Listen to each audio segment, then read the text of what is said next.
할렐루야. 우리 집사람에게 감사합니다. 감사합니다. 감사합니다. 제 옆에 있어 주셔서 감사합니다. 네. 누군가 옆에 있다는 건 참 행복하고 좋은 거죠. 네. 오늘 이렇게 추수감사절 앞에 있는 걸 보니까 예쁘죠? 예쁜데 이걸 예쁜 걸 봐야 되는데 보면서 저걸 어디다 써야 될까? 무는 무생채를 담아야 되나 깍두기를 담아야 되나? 가지는 튀겨야 되나 볶아야 되나? 고구마는 튀겨야 되나 쪄 먹어야 되나? 저 파프리카 여름에 파프리카 감바스를 해 먹어야 되나 봐야 되나? 앉아갖고 계속 그 생각을 하고 있는 거예요. 맛있겠죠? 이거 어떻게 여러분과 같이 나눠서 먹으면 참 좋겠는데 방역 때문에 여러분과 나눠 먹을 수는 없고 저 혼자 먹도록 하겠습니다. 네, 여러분이 이거는 다 여러분 셀에서 이 추수감사를 섬겨주셨거든요. 여러분들 감사드리고요. 또 이렇게 뭔가 우리가 풍성하게 하나님께 드릴 수 있다는 것도 너무 감사합니다. 떡도 했네. 떡도 이거 난 이게 뭔가 했어. 저기서 벽돌 갖다 놨나 봐. 난 아침에 떡을 갖고 왔나 봐요. 이렇게 이 떡을 이렇게 다 나눌 수 없을 만큼의 양이기 때문에 이것도 역시 제가 먹도록 하겠습니다. 네, 너무 감사하고 되게 풍성한 것 같고 우리가 이 성전 이전을 하고 처음으로 맞는 추수감사인데 엔카운터도 하고 또 이렇게 우리가 예쁘게 또 아름답게 이 추수감사절을 할 수 있어서 너무너무 감사합니다. 네, 감사할 것이 너무 많아서 눈물 나는 건 아니고요. 너무 감사하고 또 여러분들이 함께 이곳에서 예배할 수 있어서 감사합니다. 아멘. 다시 한번 하나님께 우리 감사의 박수를 올려드립니다. 네. 어제 엔카운터 하는데 저 뒤에서 아이들이 뭐 100m 달리기 뛰는 것 같아요. 갑자기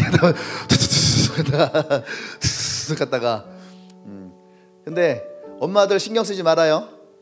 나 신경 쓰지 않으니까. 근데 저는 오히려 더 좋았어요. 왜냐하면 그 전까지는 아이들이 우리가 예배드릴 때 아이들이 있을 공간이 없으니까 그냥 의자에 붙잡혀 앉혀 있어야 되는 거예요. 핸드폰만 보고 있어야 돼요.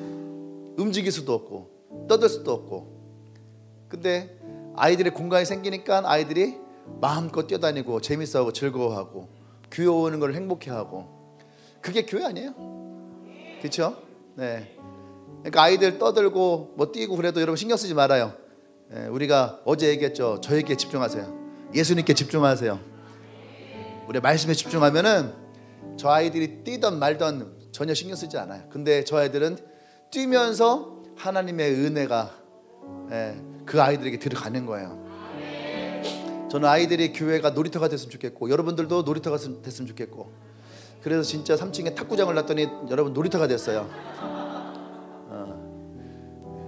와서 그냥 기도 왔다라는 것은 기도하러 오는 건지 탁구 치러 오는 건지 어쨌든 와서 기도도 하고 탁구도 치고 좋잖아요. 그렇죠? 또 파티룸에서 파티도 하고 또 그러다 보면은 옆에 극장 생기니까 극장에서 영화도 보고. 교회가 그랬으면 좋겠어요. 여러분들 마음껏 이 교회를 활용하고 그래서 교회에 여러분들이 그래야지 내 교회가 되는 거고 또 이 교회가 들어올 때마다 여러분들 기쁘고 즐겁고 행복한 거 아니겠습니까? 그러라고 우리가 성전을 하나님 우리에게 성전을 주신 것이지. 그죠? 단지 일주일에 한번 예배드리라고 이 큰 성전을 주셨겠어요? 안 그래요? 자, 지난주에 예람 회사에 이제 설교를 하러 갔는데 식사를 하고 이제 그 예람 멤버들 차 사주려고 이제 걸어 나갔어요. 근데 그 동네에 큰 교회가 있어요. 아주 큰 교회가 있어요. 대전에서 가장 컸던 교회가 그게 하나가 있는데 가면서 걸어가면서 그런 생각을 했어요. 저 교회는 저 예배당을 어떻게 쓸까? 일주일에 한번 예배만 드리는 걸로 끝날까? 너무 아쉽다. 저렇게 좋은데 이렇게 좋은데 저 예배당에 계속 많은 사람들이 왔으면 좋겠다. 그런 생각이 들더라고요. 나는 우리 교회가 우리 예배당이 그랬으면 좋겠어요. 일주일에 한 번 예배 쓰는 것이 아니라 매일 밤마다 여러분들이 이곳에서 기도하고 눈물도 짓고 응답도 받고, 아멘. 그래서 이곳에 여러분들의 그런 감사의 제목들, 하나님의 역사하심의 흔적들이 이 예배당 가운데 있었으면 좋겠습니다.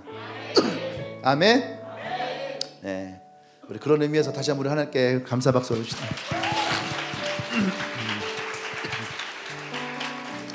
자, 우리 같이 말씀 보도록 하겠습니다. 데살로니가 후서 2장 13절과 14절 말씀이에요. 데살로니가 후서 2장 13절에서 14절 말씀.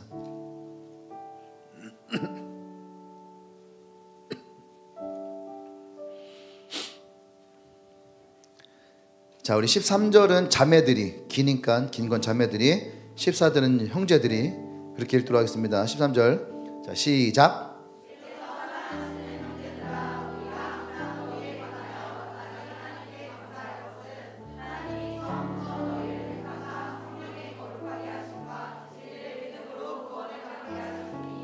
이를 위하여 우리의 복음으로 너희를 부르사 우리 주 예수 그리스도의 영광을 얻게 하려 하심이니라. 아멘. 아멘. 우리 말씀 좀 읽어볼까요? 시작. 왜 감사해야 할까요? 어느 날 엄마가 아이와 함께 지나가는데 어떤 이제 동네 어른이죠. 어른이 아이에게 사과를 하나 딱 줬어요. 사과 하나를 이렇게 딱 준 거예요. 사과 하나를 이렇게 딱 아이가 줬어요. 어떤 아이가 사과를 받았어요. 그런데 엄마가 그런 거예요. 어른이 사과를 주시면 뭐라고 말해야 되지? 그러니까 아이가 뭐라고 했을 것 같아요? 사과를 다시 거울 이렇게 보이면서 깎아주세요. 깎아주세요. 교육을 잘 받은 것 같아요. 그런데 원래는 그렇게 하면 뭐라고 얘기해야 돼요? 감사합니다. 감사합니다. 네. 우리에게 중요한 것은 내게 어떤 것이 주어질 때 이것을 감사할 수 있는 마음. 아멘. 근데 이 감사가요, 우리가 배우지 않으면 입에서 안 나와요. 옛날에는 감사합니다, 고맙습니다, 이게 참 좋았거든요. 네? 가게에 가도 내가 내 돈 주고 물건 사는데 돈 내고 물건을 주면은 감사합니다. 또 그 주인도 물건을 주고 돈을 받는데 감사합니다. 서로 감사하니까 좋은데 요즘에는요 그렇지 않잖아요. 요즘에는 서비스 정신으로 일하고 있는 알바생들이 감사합니다, 어서 오세요, 감사합니다, 너무 형식적이 되어지니까 사람들은 그 감사에 감동하지 않아요. 감사는 첫 번째는 우리 안에서 우러러 나와야 돼요. 두 번째는 마땅함을 느낄 수 있어야 돼요. 그것을 마땅히 감사하는 마음. 아멘. 우리도 마찬가지예요. 우리도 오늘 왜 우리가 감사해야 될까? 오늘 이 추수감사절을 맞이해서 난 여러분들이 그 감사의 제목들을 좀 많이 떠올려 봤으면 좋겠어요. 내가 1년을 주님께서 주신 시간 가운데 살아가면서 나에게 정말로 감사한 것들이 어떤 것들이 있는가? 이것을 우리가 돌이켜보면 아마 여러분들이 생각하는 것보다 더 많은 감사의 제목들이 나오게 될 겁니다. 그 감사의 제목들이 나올 때에 내 안에 새로운 감정이 생기는데, 그것은 뭐냐면 하나님이 이렇게 나에게 역사하셨었구나, 하나님이 이렇게 나를 인도하셨었구나, 그때에서야 깨닫는 마음들이 생긴다는 거예요. 아멘. 그래서 여러분, 감사는요 그냥 지나치면 안 됩니다. 감사는 마음에 새겨야지 돼요. 근데 사람들은 뭐예요? 감사는 잃어버려도 원수는 잊지 않아요. 대길이가 했던 거예요. 대길이가 아니라 누구죠? 성동일 역할, 추노에서. 넘어가도록 하겠습니다.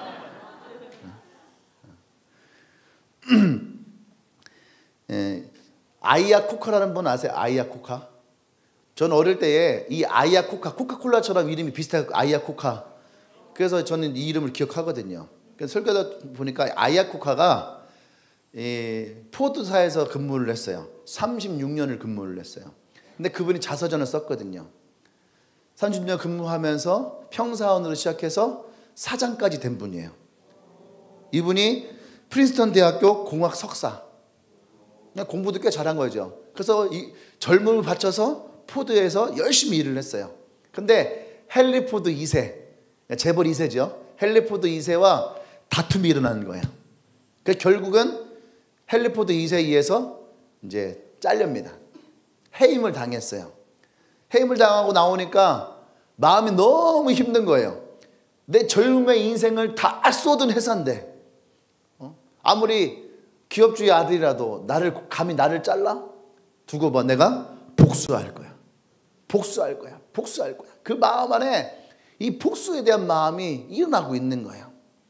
근데 헨리 포드 이 아이아코카의 자서전에 보면 그때 당시에 뭐라고 하냐면, 그때 당시에 나는 복수와 믿음 사이에 갈등하고 있었다. 복수와 믿음 사이. 원래 신앙은 있으니까, 하나님을 믿는 신앙은 있으니까 이 갈등이 있는 거죠. 저는 그 이해가 돼요. 저도 목사라도요, 때로는 막 그래요. 나 복수할 거야. 부셔버릴 거야. 뭐 이런 그런 생각들이 들 때가 있게요, 없게요? 있지요. 있죠. 목사는 하늘에 있지 않아요. 철저하게 땅에 붙어 있어요. 있어요. 저도 있어요. 옆 사람 물어보세요. 당신은 없어요?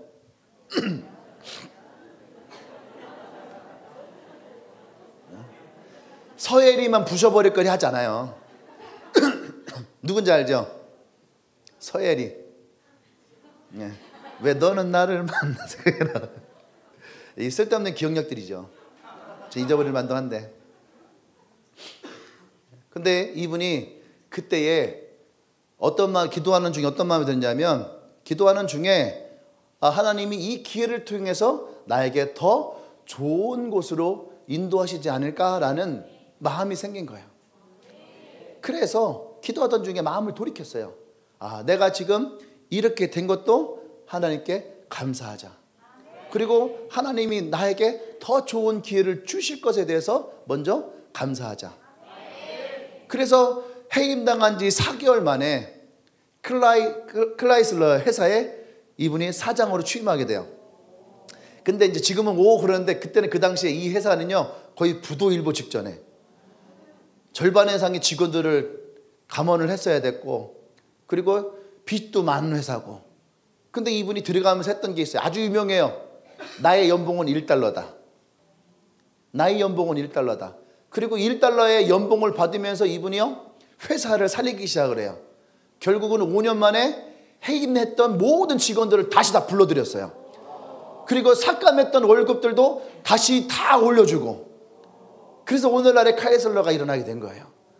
근데 그분이 얘기하는 거죠. 내가 만약에 복수를 선택했다면 나는 지금도 그 복수의 메인 인생인데, 내가 하나님께 감사를 택하였더니 하나님은 나에게 더 많은 감사의 제목들을 주셨더라.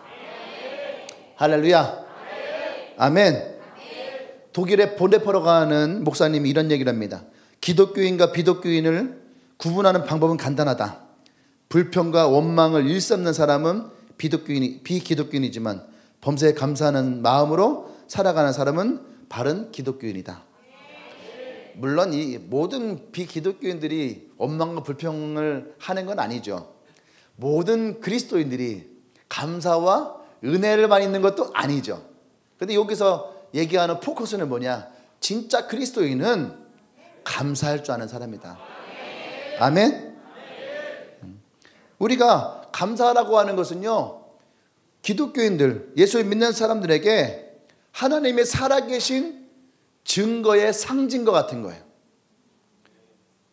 말이 어려워요? 그분이 살아계시다라고 하는 것을 우리는 감사를 통해서 많은 사람들에게 보일 수 있다는 얘기예요. 아까 우리 현우가 얘기했던 것처럼 우리가 생각할 때에는 운이 좋았네, 발품을 많이 팔았는가 보다, 이렇게 생각할 수 있는데, 현우는 어떻게 해요? 내가 하나님께 드렸더니 하나님은 나에게 더 하셨더라. 그것을 감사함으로 나가요. 근데 그것을 듣는 사람들 중에는요, 진짜 너희 하나님이 너에게 그렇게 행하셨구나 라고 하는 하나님의 역사를, 성경에 나오는 대표적인 사람들 중에 어떤 분이 있냐면요, 다니엘과 그의 세 친구 사드락과 메삭과 아벳네고가 있어요. 근데 그들을 모함했단 말이에요. 그래서 다니엘 세 친구가 풀무불 가운데에 던져지게 되는 상황이 놓이게 됐어요. 그래서 왕이 회의를 합니다. 야, 이제 그만 내게 이렇게 절을 해라. 그러면 내가 너희를 용서할게. 그렇게 회의를 해요. 근데 다니엘의 세 친구들은 뭐라고 하냐면 하나님은 반드시 우리를 구원하실 것입니다. 그리 아니하실지라도 감사해요. 같이 얘기했던 것처럼 그 주인공이에요. 그리 아니하실지라도 우리는 결코 당신에게 절하지 않습니다. 할렐루야. 아멘. 그때에 하나님이 풀무불 가운데에 이들을 던져요. 하지만 그곳에서 하나님은 이 사람들을 머리털 하나 타지 않고 구합니다. 오히려 그들을 던졌던 관원이 불에 타 죽었어요. 근데 그들이 한 번도 죽지 않고 나왔을 때에 여러분, 오히려 그 왕은 그들의 하나님을 경배해요. 그들의 하나님을 인정해요. 그들이 먼저 우리가 구원받지 못할지라도 우리는 결코 당신에 그러지 않고 하나님께 감사하며 나갑니다. 여러분, 우리 안에 이런 믿음이 있어야 돼요. 감사는 그냥 어떤 것이 내게 주어졌다 해서 당연하듯이 감사를 하는 것이 아니에요. 이따도 나오겠지만 감사는요, 상황과 환경이 아니에요. 따라서 감사는 나의 태도에 있다. 나의 태도에 있는 거죠. 이 사람이 그러한 태도를 가지고 있는가?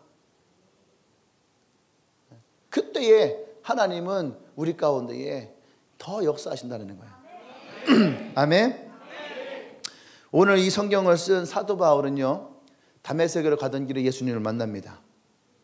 그 후에 이 사도 바울은 로마 시민권을 버려요. 자신이 가지고 있었던 헬라의 지식도 배설물과 같이 여깁니다. 그리고 자신이 성공하기 위해 선택했던 유대 종교 그 공동체로부터 배신이죠. 배신했다라고 듣게 되죠. 네가 감히 우리를 배신해? 그리고 우리가 적대하고 있는 저 예수를 믿고 오히려 예수를 전하고 있어? 배신자 취급을 당하게 됩니다. 그래서 위험의 죽음의 위협도 받기도 하고요. 복음을 전하면서 수많은 곳에서 어려움을 당하기도 했습니다. 그런 사도 바울이 여러 가지 상황과 환경 가운데서도 먼저 택한 것은 뭐냐면은 감사였다라는 거죠. 그래서 오늘 말씀 13절에 뭐라고 합니까? 주께서 사랑하신 형제들아, 우리가 항상 너희에 관하여 마땅히 하나님께 감사할 것은 마땅히 감사하다라는 거예요. 무엇을 찾아서가 아니라 마땅히 감사해요. 지금 로마의 박해로 인하여서 굉장히 힘든 가운데 있는 거죠. 그러면서도 어떻게 해요? 이 데살로니가 교인들에게 너희가 지금 어려운 시기를 지나고 있지만 너희들이 감사할 수 있는 감사의 제목들, 감사의 재료들을 찾으라. 환경과 조건에 의해서 감사를, 여러분, 환경과 조건이 여러분의 감사를 제공하는 것이 아니에요. 여건이 좋아서 감사하는 것이 아니라 감사의 이유를 찾을 때 비로소 감사의 사람이 됩니다. 감사의 이유를 깨달을 때 그때 비로소 우리는 감사의 사람이 되는 거예요. 왜 내가 감사해야 되는지를 깨달을 때에 우리에게서 감사가 흘러나온다는 거죠. 아멘. 그러면서 사도 바울은 왜 우리가 감사해야 되는지를 이 말씀 가운데서 이야기를 합니다. 첫 번째는 뭐냐면 너희가 이미 택함을 받았다. 하나님으로 택함을 받았는데 어찌 우리가 마땅히 감사하지 아니할 수 있겠느냐. 아멘. 그것이 우리가 하나님 앞에 감사할 제목이라는 거죠. 택함을 받을 만한 자격이 없음에도 불구하고 하나님이 우리를 택했다는 얘기예요. 하나님의 은혜를 택함을 받게 된 나와 여러분들은 그것만으로도 우리에게는 감사할 이유가 충분한 줄 믿습니다. 아멘. 처음부터 하나님이 택하신 은혜야말로 우리의 가장 값진 감사의 제목이고 우리에게 깊은 은혜가 된 줄 믿습니다. 아멘. 조지 워싱턴이라는 분이 있어요. 이분은 태어날 때부터 몸이 너무 약했습니다. 나 같았으면 참 살기 힘들었을 것 같아요. 죽을 고비가 17살 때, 22살 때, 또 몇 살이에요 이게? 19살. 하여튼 한번 읽어드릴게요. 17세, 22세 때에 3번이나 말라리아를 걸려요. 거의 죽을 뻔했습니다. 19세는 천연두에 걸렸어요. 20세에는 늑막염이 걸렸어요. 35세 때는 급성 이질에 걸려 죽을 고비를 넘겨야 했어요. 43세 때에는 치아가 거의 못쓰게 되어서 고통을 받았습니다. 그런데 그의 부모는 그에게 항상 어릴 때부터 신앙을 심어줬어요. 그의 마음속에 하나님이 너를 택하였다. 그리고 하나님이 너에게 특별한 사명을 주셨다. 항상 그의 어머니가 조지 워싱턴에 그렇게 얘기했다라는 거예요. 조지 워싱턴은 그것을 믿음으로 받아들였어요. 여러분 같으면 그럴 수 있을 것 같아요. 저는 이거 보면서 야 진짜 조지 워싱턴 대단하다. 어떻게 이렇게 하고 살았을까? 놀라운 것은요, 조지 워싱턴은요 1975년도에 미국 혁명군 총사령관이었어요. 그러니까 이 아픔과 질병과의 싸움에서 이 사람은 그럼에도 불구하고 군인으로서는 가장 높은 총사령관 위치까지 올라갔어요. 영국과의 전쟁에서 처음엔 졌습니다. 근데 이 조지 워싱턴은요 포기하지 않았어요. 다시 준비하고 싸워서 결국에는 영국과 싸우면서 승리하게 됐어요. 아멘. 그리고 1789년도에 미국 초대 대통령이 됩니다. 근데 이 조지 워싱턴이 고백하는 것 중에 하나가 뭐냐면, 내 평생 나를 이끌어준 것은 하나님으로부터 택함 받았다라고 하는 영적 자부심이었다. 아, 이 단어가 멋있잖아요. 영적 자부심. 내가 질병에 죽을 고비를 몇 번 넘기면서도 그 안에 남아있는 건 뭐냐면 하나님은 나를 택하셨어. 하나님은 나를 택하셨어. 하나님은 나를 택하셨어 라고 하는 이 영적 자부심이 나를 살리고 나를 이끌고 오늘 내가 이곳에 있게 했다라는 얘기예요. 난 여러분들에게 묻고 싶은 게 있는 거죠. 여러분들에게 이런 영적 자부심이 있냐는 거예요. 우리의 자부심은 뭐예요? 요즘 젊은 아이들이요 BMW, 벤츠, 아우디를 많이 타고 다닙니다. 예. 차값도 많이 내려갔죠. 중고차를 사도 요새는 400~500만 원이면 BMW 산대. 더 싼 것도 있어요. 물론 수리비가 배보다 배꼽이 더 클 수도 있어. 그럼에도 불구하고 자동차에 대한 자부심을 얻기 위해서 기어이 벤츠를 사기도 하고 BMW를 사기도 하고 아우디를 사기도 하고. 옛날에는요 오 야씨 외제차네 막 그랬는데 요즘 젊은 애들이 그걸 타면요 뭔가 마음에 짠해요. 저 아이는 무슨 생각으로 저걸 탔을까? 어떤 마음으로 저걸 탔을까? 혹 마음에 상처가 있어서 아픔이 있어서, 아니면은 자기 안에 어떤 이 남들에게 과시하기 위해서 이러한 모습들이 있지 않을까? 그것이 그 사람들에게 자부심이 된다면 차가 사라지고 또 다른 것들이 사라졌을 때 저 사람은 무엇으로 견딜 수 있을까? 그런 생각이 들어요. 우리의 자부심이 내가 외형적인 거, 어제 제가 그 얘기했죠. 목적과 목표에 대해서는 얘기를 했어요. 목적이 있어야죠. 여러분 우리 안에 자부심이 생겨요. 그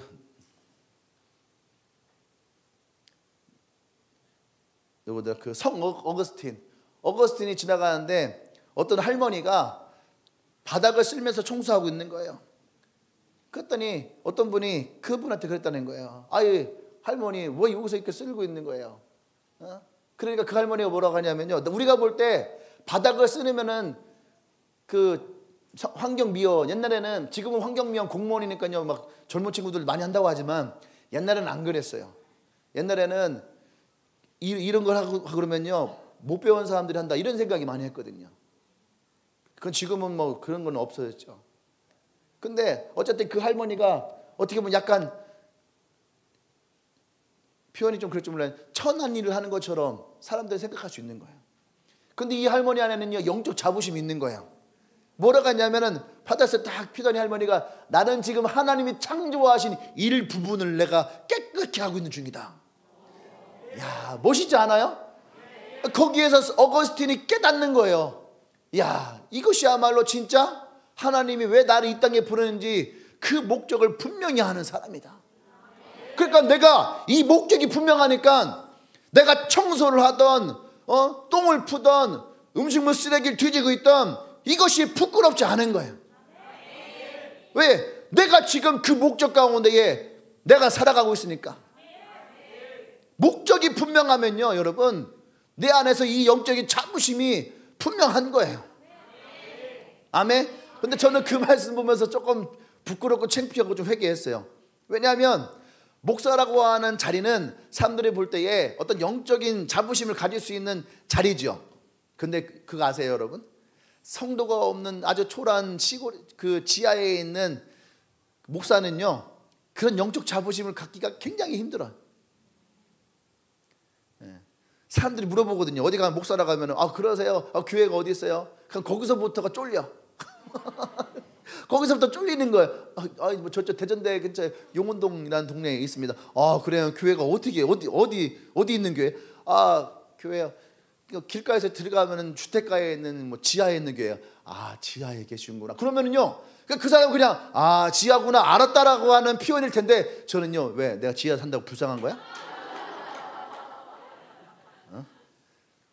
그러면서 뭐 차를 마시며 밥을 먹을 때 제가 사겠습니다. 지하에 있는 목사라고 네가 사는 거 내가 불쌍해 보이는 거야? 저는 그런 거 일생 동안 내가 없는 줄 알았어요.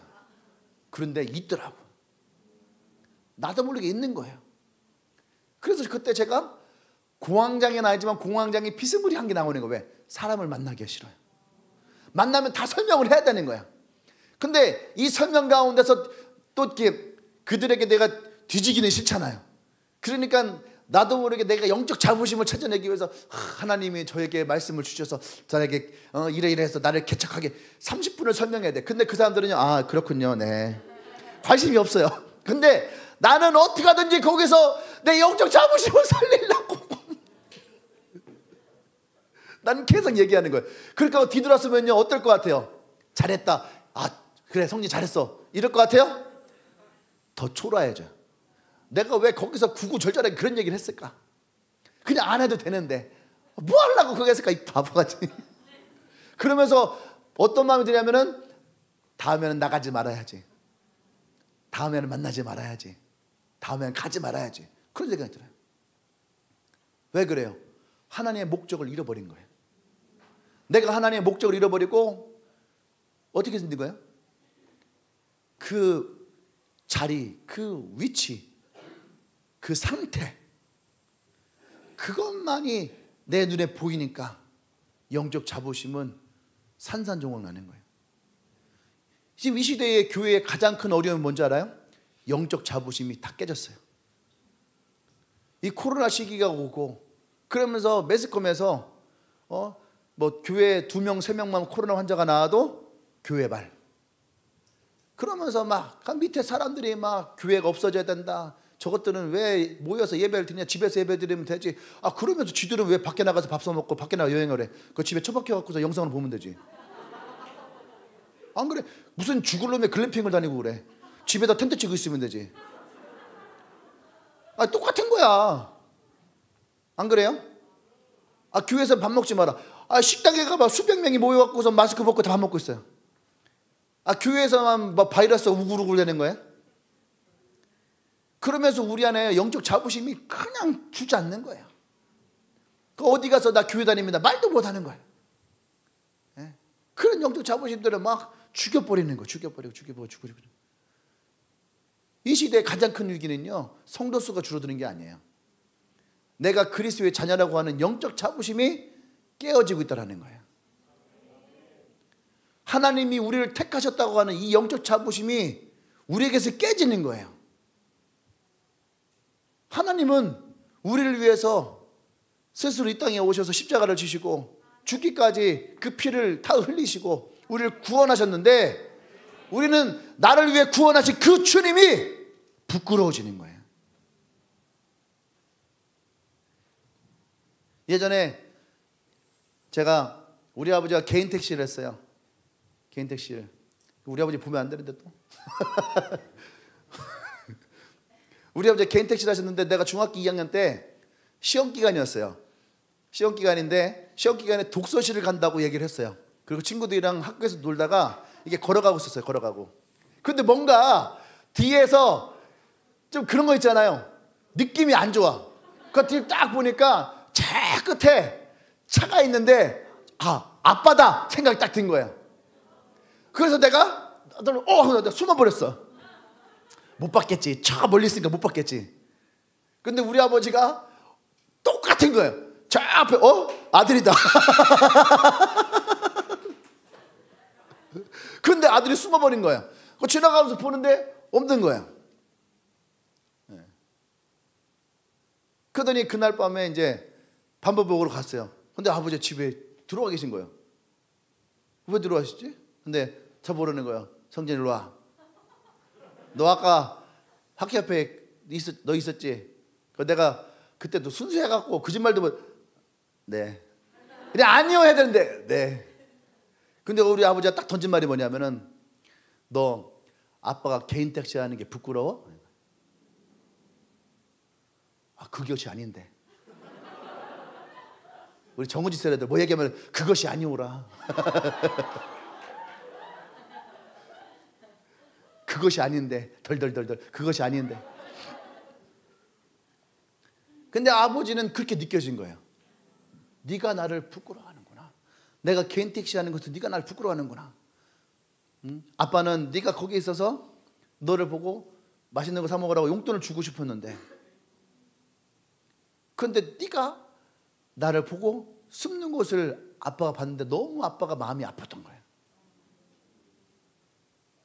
난 아빠가 택시하는 것을 부끄러워 여긴 적이 없는데 단지 난 아빠한테 혼날까 봐. 우리 아빠 무서웠거든요. 아빠가 아빠 스스로를 좀 돌이켜 봤어야 되는데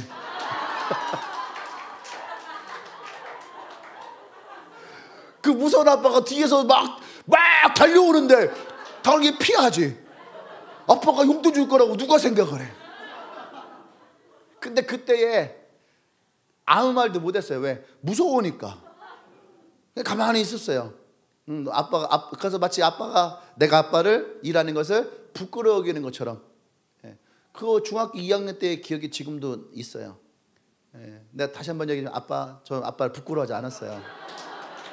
단지 아빠가 무서웠을 뿐이에요. 독서실 안 가고 시험 기간에 독서실 안 가고 놀고 있다고 걸리면 뒤지잖아요. 아빠의 성격을 아빠가 알았어야 되는데. 근데 부모는 너무너무 가슴이 아픈 건 뭐냐면 자녀가 부모를 부끄러워 여기는 거. 저분이 나의 부모님이라고 하는 그 마음. 어제 우리가 엔카운터 할 때 영상 볼 때 벙어리 아버지가 태어날 때 말을 못했어요. 근데 딸을 너무너무 사랑해. 근데 주위에 있는 사람들이 아버지가 말을 못한다고 벙어리라고 막 약 올리고 조롱하고. 그러니까 딸이 너무너무 힘든 거야. 근데 마지막 그 아버지가 딸의 생일날에 편지를 막 쓰잖아요. 아빠가 다른 아빠들처럼 말을 못해서 미안하다. 아빠가 너에게 살아간다는 말을 못하지만 그 미안하다 하면서 그것을 하는데 가슴이 뭉클했어요. 그럼에도 불구하고 딸이 죽어갈 때에 아버지가 자신의 피를 빼서 자신의 딸을 구하는. 그럼에도 불구하고 아무리 부모가 자식이 부모를 그런다 할지라도 부모는 그 자식을 단 한 번도 부끄러워 여기지 않아요. 우리 안에 하나님이 우리를 택하셨다라고 하는 이 택하심은요, 우리가 바꿀 수 없는 가장 큰 자부심이어야 돼요. 내가 예수를 믿는다라고 할 때에 그 예수님이 벌거벗음을 당하면서까지 우리를 구원하셨잖아. 그 구원하심에 대해서 우리는요 부끄러워 여기면 안 돼. 내가 부끄러워 여기면 주님은 진짜 수치를 당하시는 거예요. 주님은 그것을 견디시고 참았단 말이에요. 누구를 위해서요? 나를 위해서. 근데 내가 그런 주님을 향해서 부끄러워 여기고 창피하게 여기면은 그 주님이 얼마나 그 순간 그 부끄러움과 수치를 당해. 나는 너를 위해서 인내하고 참고 그것을 위해서 이 고통을 감내하고 있는 것인데. 할렐루야. 난 여러분들이 하나님을 향한 그 마음, 이 영적 자부심, 내가 그리스도를 믿고 하나님이 나를 택하였다라고 하는 이 영적 자부심을 가지시길 바랍니다. 아멘. 예. 여러분, 우리 영적 자부심 중에 하나는 뭐냐면요, 하늘에 계신 우리 아버지는요, 우리에게 더 좋은 것을 주시는 분이에요. 너희들은 이 땅에서 네가 땀 흘리고 노력하고 힘들게 애써서 다 이루지만 우리는 어떻게 해요? 나를 밀어주시는 그 하나님의 계심을 믿으시길 바랍니다. 할렐루야. 아멘. 그래서 오늘 이 데살로니가 교회를 세워가면서 사도 바울이 말하는 것은, 너희가 이 교회를 세울 수 있었던 이유는 뭐냐? 그것은 하나님이 너희들을 택하였기 때문에. 사도 바울이 복음을 잘 전해서가 아니에요. 하나님이 이미 이 백성들을 택하였기 때문에 너희 교회가 세워질 수 있었던 것이다. 아멘. 그래서 마땅히 감사할 수밖에 없는, 어떤 이유가 아니라 하나님이 우리를 택하여서 이 교회가 세워진 거, 여러분들을 택하여서 여러분의 그 자리에 세우신 거, 그러니까 우리는 마땅히 감사할 수밖에 없다라고 하는 거예요. 아멘. 두 번째는 이 어려움의 시기에 하나님이 우리를 거룩하게 하셨다라는 거예요. 거룩하게 하셨다.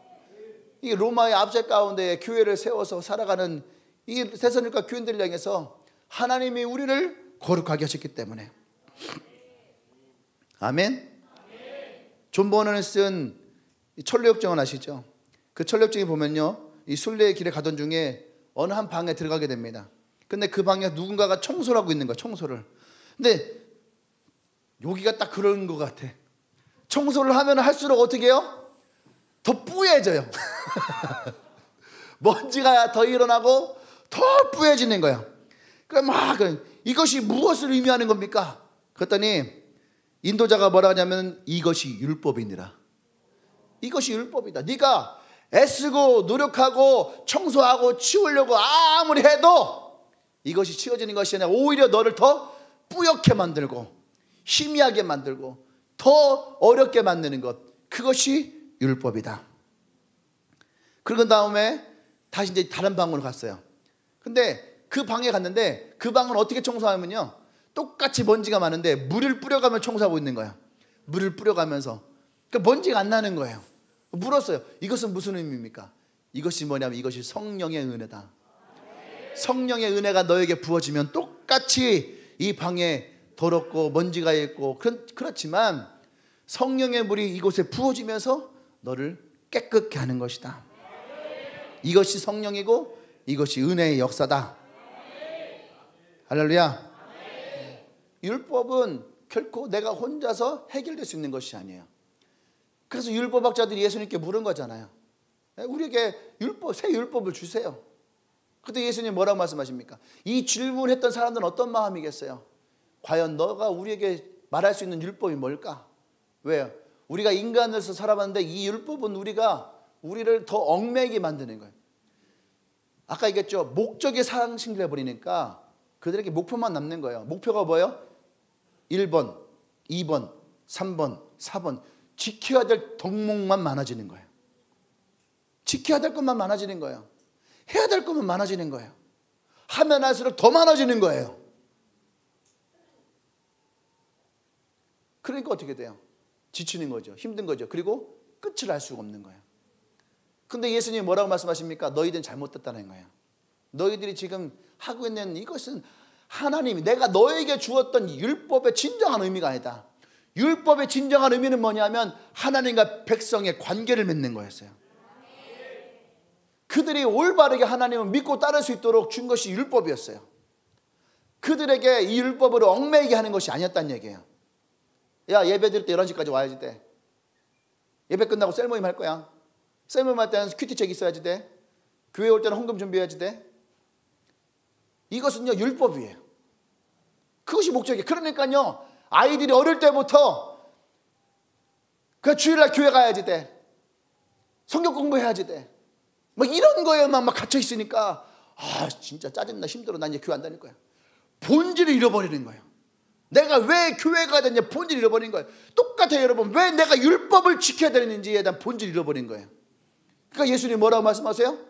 하나님을 사랑하고 너의 이웃을 사랑해라. 이것이 온 선지자의 강령이다. 모든 선지자들에게 이 말씀이 전해지고 모든 사람들이 이것을 지키면 되는 것이다. 하나님을 사랑하고 너의 이웃을 사랑하라. 할렐루야. 그것이 뭡니까? 그들을 거룩하게 하는 거예요. 율법이 우리를 거룩하게 하는 것이 아니에요. 성령이 우리 가운데 임할 때에 우리가 거룩해질 수 있는 거예요. 아멘. 그래서 13절 말씀 보면은 성령의 거룩하심과, 성령이 우리를 거룩하게 하심. 성령이 우리를 어떻게 거룩하게 하시냐? 하나님 우리를 택하셨을 때에 이미 하나님은 성령 하나님을 우리에게 보내셔서 나와 여러분들을 어떻게 해요? 거룩하게 하신다는 거예요. 그분이 거하는 처소가 되어짐으로 우리가 거룩하게 되어진다는 거죠. 아멘. 그들의 변화로 말미암아, 예수를 믿으면서 그들이 변화됨을 말미암아 성령이 우리 가운데 오셨고 그분이 우리를 인도하실 때에 그 변화가 뭐야? 바로 거룩이라. 그러니까 너희가 봐라, 변화되었잖아. 답이 봐봐, 맨날 너 예배에 맨날 30분 40분 늦고 머리 맨날 물 젖어 있던 아이가 어떻게 예배당에 9시 반에 와 있어? 1시간 반이나 일찍 와 있을 수 있는 게 이게 뭐야? 기적이야, 기적. 기적이에요. 근데 이게 왜 그런 거야? 변화야. 어떤 변화입니까? 성령이 다비의 마음 가운데 임하셨을 때에 그 변화가 일어나요. 이것이 뭐예요? 거룩이 하면. 거룩이란 진정한 의미는 뭐냐? 구별됨이야. 구별됨이야, 구별됨. 우리가 거룩이라는 것을 어떤 죄로부터 떠나가는 거라고 생각하지만 물론 있어요. 그게 포함되어 있는 거예요. 근데 거룩의 가장 중요한 것은요, 구별됨이에요. 구별됨. 구별됨을 다른 말로 하면은요, 변화예요. 근데 나는 변하지 않아. 나는 변하지 않고 기다리고 있어서 어떻게 해요? 하나님 나를 변화시켜 보세요. 하나님 날 변화시켜 보세요. 방언 받을 때도 마찬가지예요. 방언 받을 때도 사람들이 하나님 방언하게 해주세요. 나에게 방언 한번 해보세요. 죽었다 깨어나도 안 돼. 하나님을 믿고 하나님을 신뢰할 때 그때 하나님 우리에게 주시는 거죠. 선물로 주시는 거예요. 아멘. 그래서 우리가 십자가의 보혈로 말미암아 어떻게 돼요? 죄와 상처와 저주로부터 자유함을 얻는 거예요. 누가복음 4장 18절 19절에서 예수님이 성령이 임하여 왔을 때에 첫 번째 어떻게 해요? 가난한 자들에게 복음을 전파하고 포로된 자들을 자유케 하고 눈먼 자들 다시 눈을 보게 하고 눌린 자들을 다시 일으켜 세우는. 할렐루야. 그들 안에 예수 그리스도 십자가의 능력으로 말미암아 변화가 일어나는 것, 그것이 진정한 하나님 말씀하시는 거룩이에요. 성령이 거하시는 하나님의 성전의 모습이 되어지는 것, 변화되어진 나의 삶이 바로 거룩이라는 거예요. 할렐루야. 그 거룩은요 성령의 역사로 말미암은 결과예요. 하나님께서 성령을 통하여서 우리와 죄악과 유혹에서 이기게 하는 것, 거짓과 진리를 분별할 수 있게 하는 것, 신령한 것과 세속적인 것을 구별할 수 있게 하는 것, 하나님의 일과 사람의 일을 구별할 수 있게 하는 것. 할렐루야. 이러한 것이 성령의 역사로 말미암아 변화되어지는 것, 이것을 우리가 감사할 수 있어야 되는 거예요. 아멘. 이것이 거룩함이에요. 그러니까 사도 바울은요 이 데살로니가 교인들을 향해서 봐라, 너희가 하나님이 택하셔서 너희들을 거룩하게 구별했으니 마땅히 우리가 감사할 것이 아니냐. 너희들이 이것이 거짓된 것이었구나, 이것을 깨닫고 참된 것을 찾게 되고, 이것이 나의 유혹이었구나 라는 것을 깨닫고 그것을 이기게 하시고,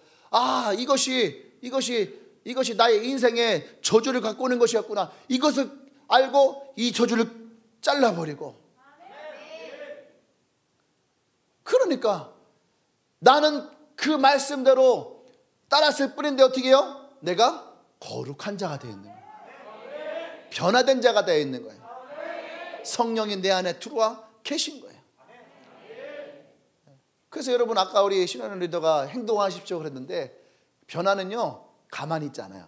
변화라는 뜻이 뭐예요? 변화라고 하는 뜻이 뭐예요? 바뀌어지는 거예요. 가면서 바뀌어지는 거예요. 가면서 그것이 변화되어 나가는 거죠. 성질이 바뀌어지는 거예요. 내 불같은 성질이 온화해지는 거예요. 급했던 성질이 어떻게 해요? 유해지는 거예요. 변화해야 되는 거예요. 할렐루야.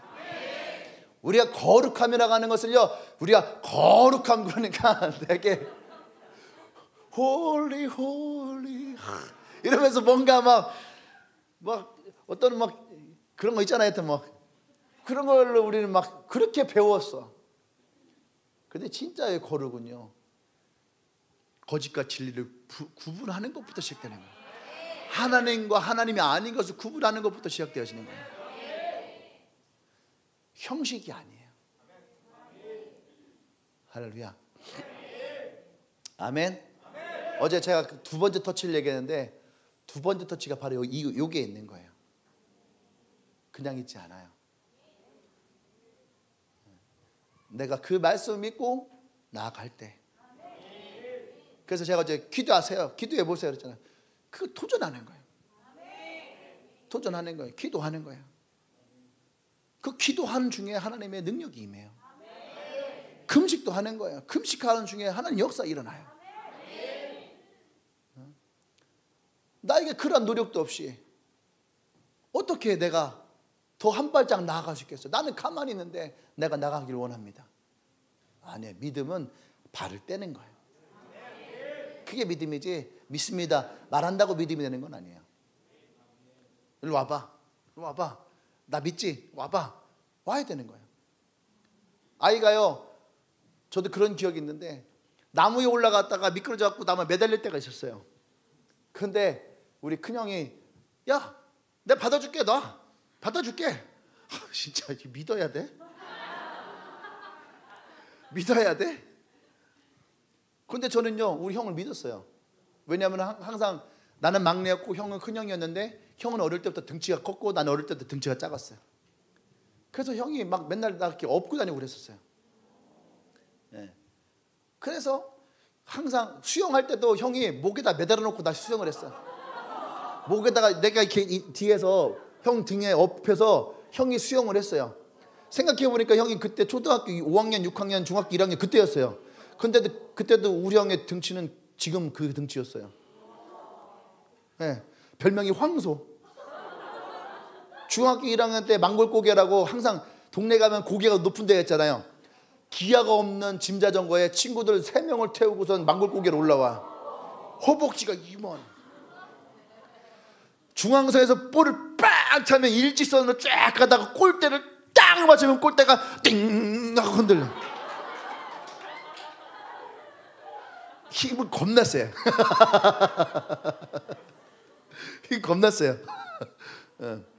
근데 그 형이 수영을 할 때에 항상 내가 수영을 못하니까, 내가 어리니까 나를 목에다가 매달아 놓고선, 그러니까 형이 수영을 해요. 그럼 형이 나를 물 먹이려고 잠수를 해. 잠수를 해. 나는 꽁 놓으면 죽는 거야. 자전거도 형이 가르쳐줬어요. 짐자전거 발이 안 닿아, 안 쳐요. 그리고 그 신타진 역전에서 이렇게 내려가는 내리막길이거든요. 그 위에서 형이 딱 잡아줄게 막 가요. 형이 잡아줄게, 형이 잡아줄게, 걱정하지 마, 형이 잡고 있어. 형 잡아야지 돼. 놓으면 안 돼. 아이씨.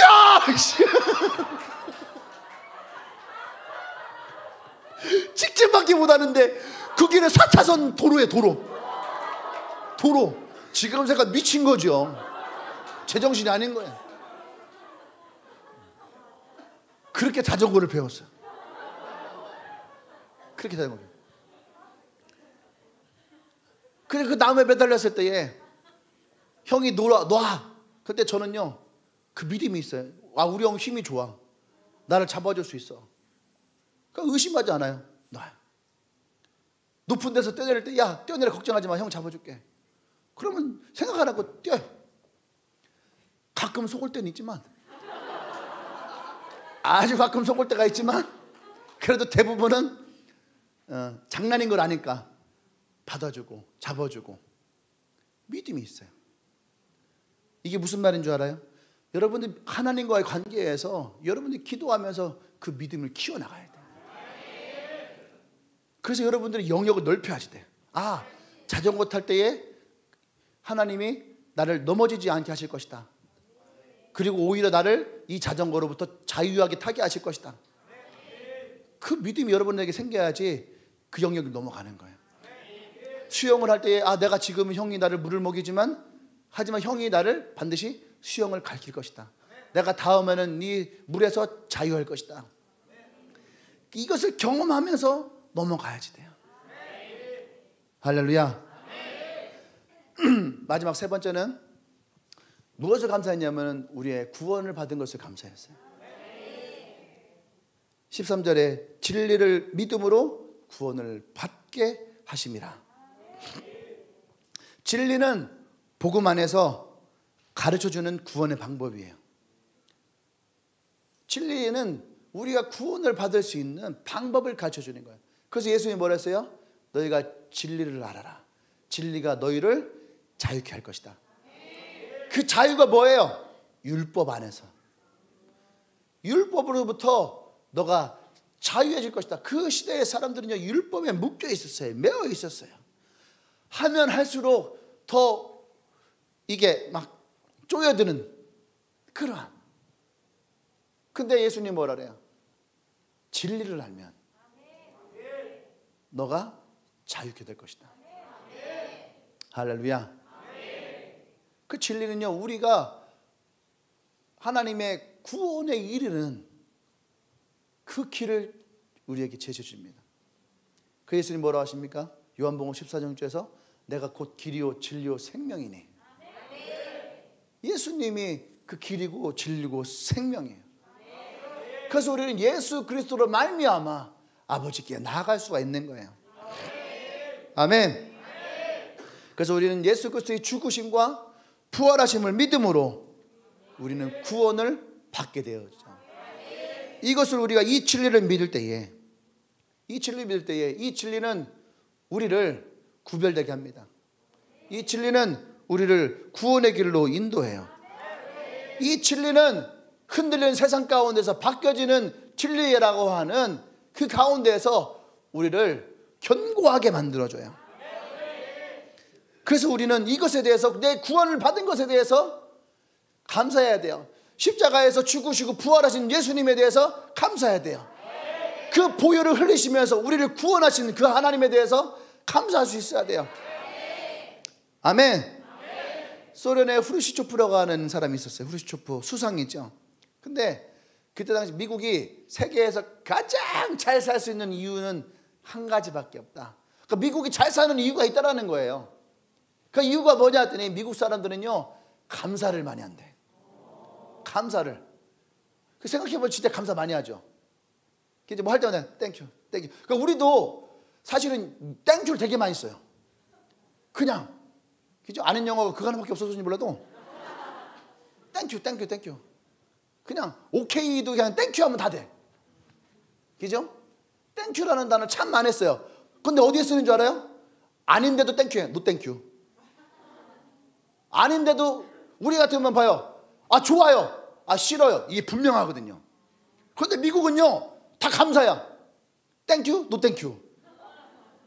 그러니까 그건 내가 한 얘기 아니에요? 내가 한 얘기 아니라 후르바초프가 얘기한 거예요. 이 후르바초프가 미국이 잘 사는 것은 감사가 많다. 땡큐가 많다. 그들은 아니다라는 말에도 땡큐가 들어가더라.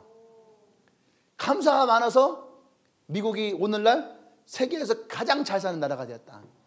내가 한 얘기 아니에요? 목사님 저것도 뭐 갖다 붙이는 거 아니야?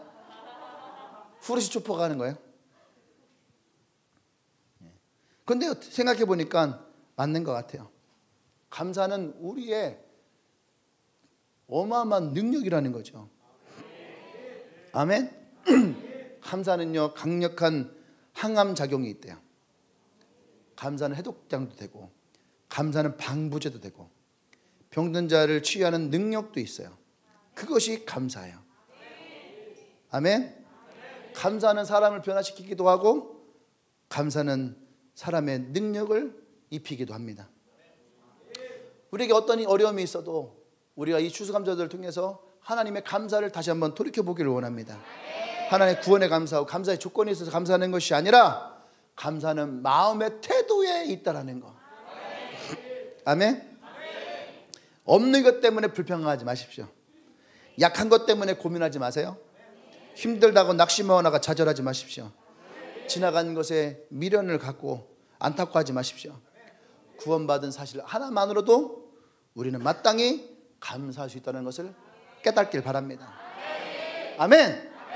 오늘 이 추수감사절을 맞이해서 오늘 여러분들이 감사를 많이 했으면 좋겠어요. 그냥 뭐 작은 거 하나라도 감사합니다. 그러니까 우리의 입에 감사합니다, 감사합니다, 감사합니다. 우리 이번에 그거 안 했네. 감사합니다, 감사합니다. 이거 했어야 되는데. 그런 감사가 많았으면 좋겠어요. 지금 참 갑자기 하는 거라서인지 모르지만 옆 사람 보면서 좀 감사할 수 있는 제목이 있으면 한번 고백해 보세요. 사실 이러이러해서 내가 고마웠어, 감사했어요. 자, 시작. 옆 사람에게 이래서 고마웠어요.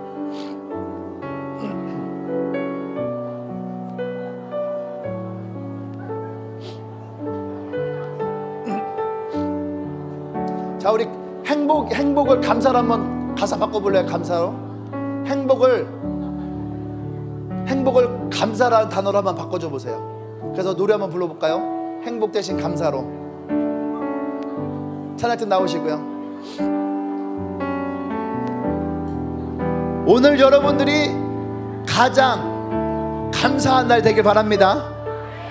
우리 하나님께 감사의 박수 올립시다. 할렐루야. 네. 행복이라는 찬양 있잖아. 이것을 우리가 한번 감사로 한번 바꿔봤으면 좋겠어요. 감사로 바꿔서 우리 한번 찬양해 볼까요?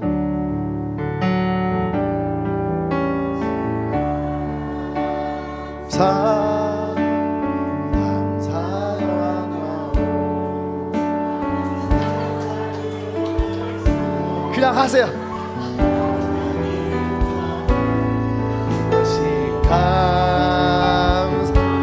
감사하리라, 감사하리라.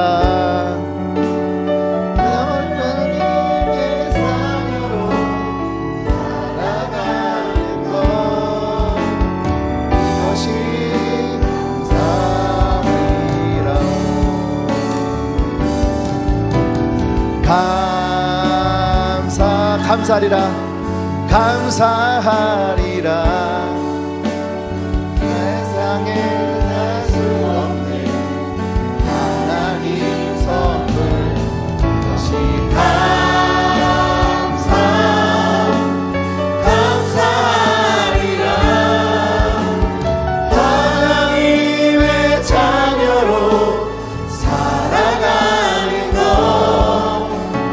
이것이 감사. 이것이 감사하리라.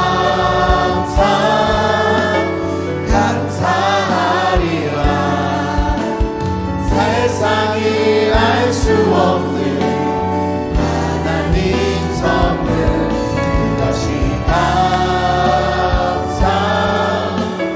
감사하리라.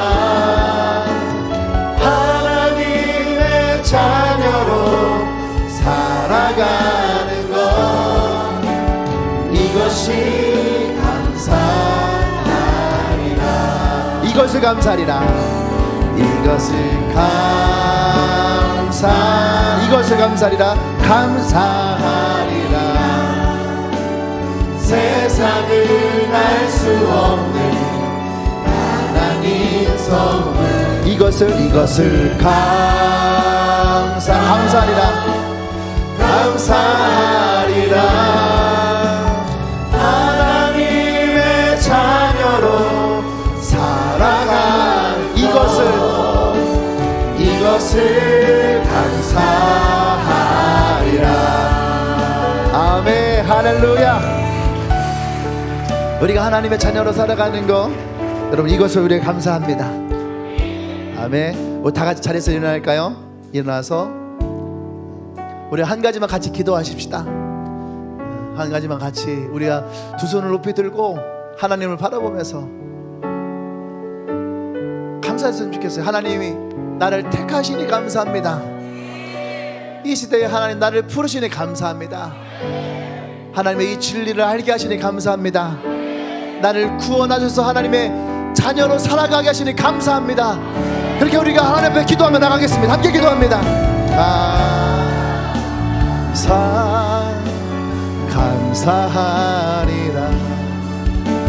세상이 알 수 없는 하나님 선물, 이것을 감사하리라.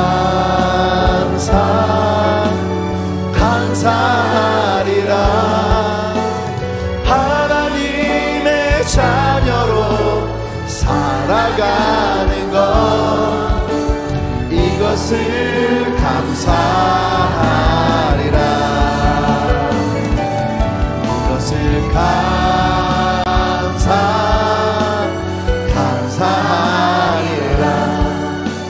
세상이 알 수 없는 하나님 선물, 이것을 감사하리라.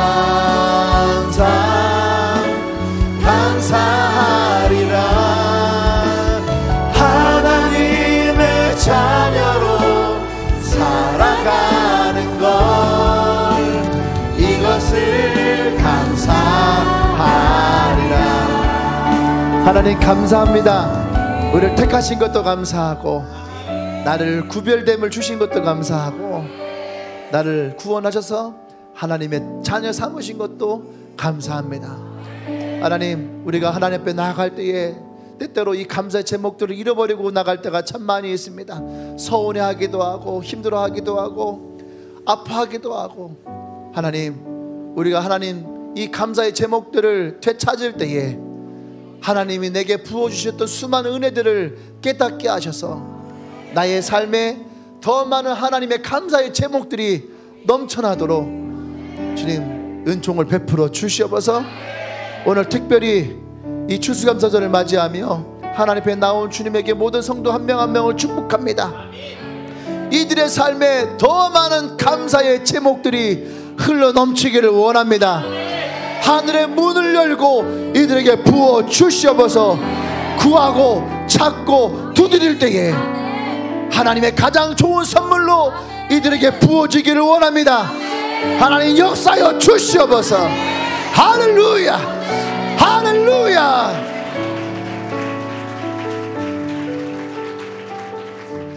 이제는 우주 예수 그리스도의 구속의 은혜와 하나님의 크신 사랑과 성령의 교통 역사하심이 오늘 하나님 앞에 감사하며 나가는 주님에게 모든 성도들을 위해 지금부터 영원토록 함께 하시기를 간절히 축원하옵나이다. 아멘. 아멘.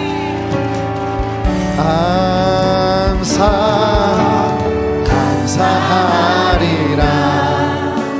세상은 알 수 없는 하나님 성, 이것을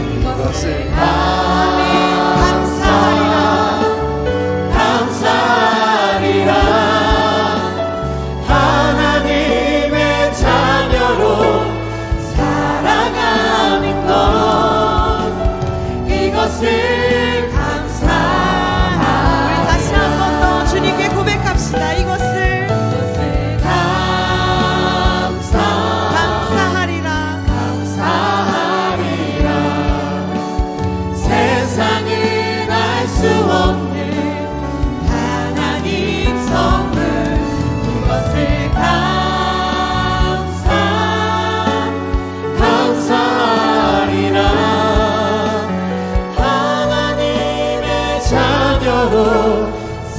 살아가는 것, 이것을 감사하리라. 할렐루야. 우리에게 이 감사의 날을 허락하신 주님께 가장 뜨거운 박수 함성 올려드립시다. 할렐루야. 아멘.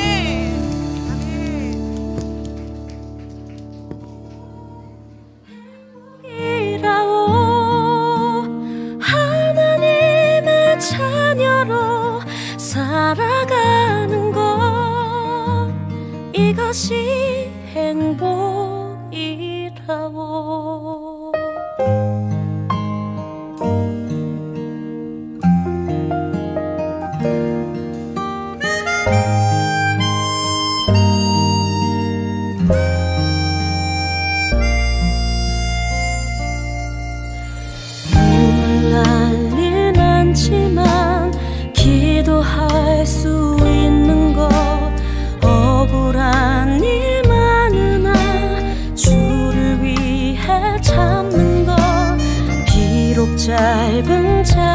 삶, 주 뜻대로 사는 것, 이것이 나의 삶의 행복이라오. 이것이 행복이라오. 세상은 알 수 없는 하나님 선물, 이것이 행복이라오. 하나님의 자녀로 살아가는 것, 이것이 행복이라오.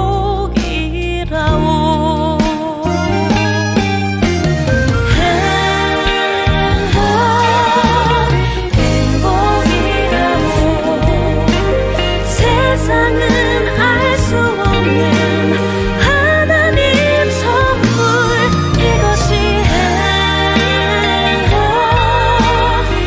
행복이라오. 하나님의 자녀로 살아가는 것, 이것이 행복이라오.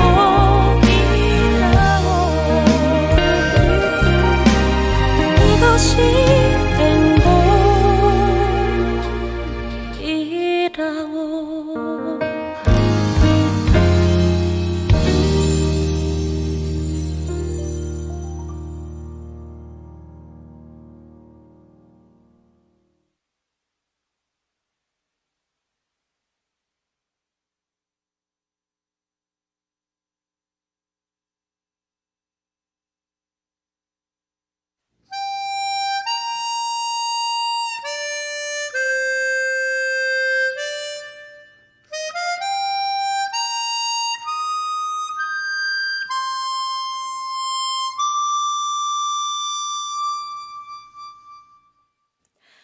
화려하지 않아도 정결하게 사는 삶, 가진 것이 적어도 감사하며 사는 삶, 내게 주신 자